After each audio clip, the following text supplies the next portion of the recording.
Mabuk sabu, bantai anak istri, anak tewas, istri kritis. Pemirsa, akibat pengaruh sabu, seorang bapak muda di Depok, Jawa Barat membantai istri dan anaknya dengan golok. Sang anak tewas mengenaskan dengan luka di sekujur tubuh, sedangkan istri kritis. Selasa pagi 1 November 2022, sekitar jam 6 pagi, Rizky Noviandi, 31 tahun, tangan kirinya menuntun MPA, anaknya yang masih 1,5 tahun, keluar dari ruang tamu. Sedangkan tangan kanannya masih memegang golok dan dengan santainya. Padahal Rizky baru saja membunuh anak sulungnya KPC 11 tahun dan melukai istrinya NI 31 tahun hingga kritis di ruang tamu rumahnya di klaster Pondok Jati Jajar, Tapos, Depok. Rizky bahkan sempat minum kopi dan merokok di teras rumah sebelum melancarkan aksinya. Misan, seorang penjual sayur yang menyaksikan kejadian itu, menceritakan, Rizky sempat meminta maaf kepada dirinya. Pelaku saya samperin, dia bilang ke saya, "Pak, maafin saya." "Ngapain lu minta maaf?" kata Misan, yang membuatnya terheran-heran karena saat itu Misan belum tahu apa yang terjadi. Pelaku cerita Eka Heri, tetangga, juga meminta maaf kepada anggota keluarganya yang lain. Pelaku juga sempat memeluk pamannya sendiri untuk meminta maaf, lalu ke semua tetangga.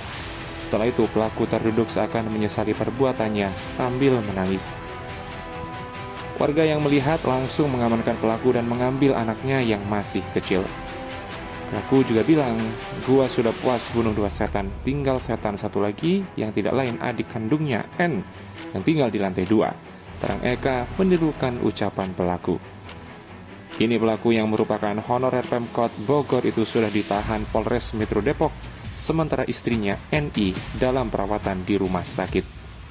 Peristiwa mengerikan ini bermula saat Rizky mengkonsumsi sabu bersama teman-temannya pada malam sebelum kejadian. Pagi hari, ia pun pulang ke rumah dan mendapati putrinya sudah mengenakan seragam putih merah dan istrinya pun sudah rapi karena hendak keluar rumah. Lantas NI dan Rizky pun terlibat cekcok setelah sang istri bertanya kepada pelaku kenapa baru pulang. Cekcok dibagi buta membuat NI akhirnya meminta cerai kepada Rizky. Dalam pengaruh narkoba, amarah semakin tersulut. Kekesalannya semakin menjadi karena anak sulungnya tidak menjawab pertanyaannya. Rizky menduga anaknya sudah dipengaruhi istrinya. Saya tanya, nggak pernah jawab. Saya tegur saja, dia cuek gitu. Saya akhirnya emosi. Saat itu pada hari kejadian, saya ngomong ke anak saya, "Ki, dengar ayah mau bicara." Tapi dihiraukan malah buang muka.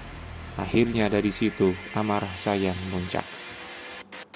Tanpa pikir panjang, Rizky pun langsung mengambil golok di bawah meja ruang tamu dan langsung membacok leher istrinya sampai kritis. Setelah itu Rizky melihat anaknya KCP berlari. Ia lantas mengejarnya dan langsung mengayunkan goloknya secara membabi buta. Tanpa ada yang berani melerai di dalam rumah yang besar itu.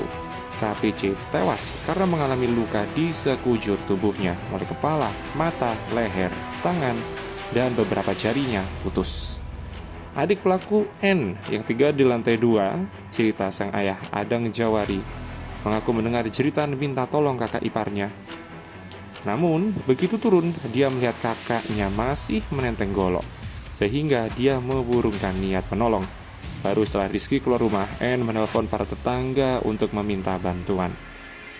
Rizky mengaku melakukan hal itu lantaran merasa sebagai kepala rumah tangga tidak lagi dihargai dan kerap dibuat kesal oleh istri serta anak-anaknya.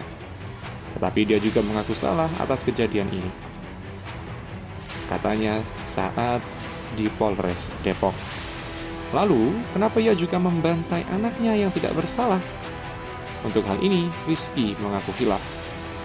Dia sudah saya sekolahkan dan didik dengan pengajian dan les segala macam, tapi selalu tidak menjawab kalau saya tanya. Namun, saat Kapolres Depok Kombes Imron Edwin Siregar memperlihatkan barang bukti seragam SD-nya yang masih berlumuran darah, pelaku pun hanya bisa menunduk, menangis, sambil beberapa kali mengucap maaf.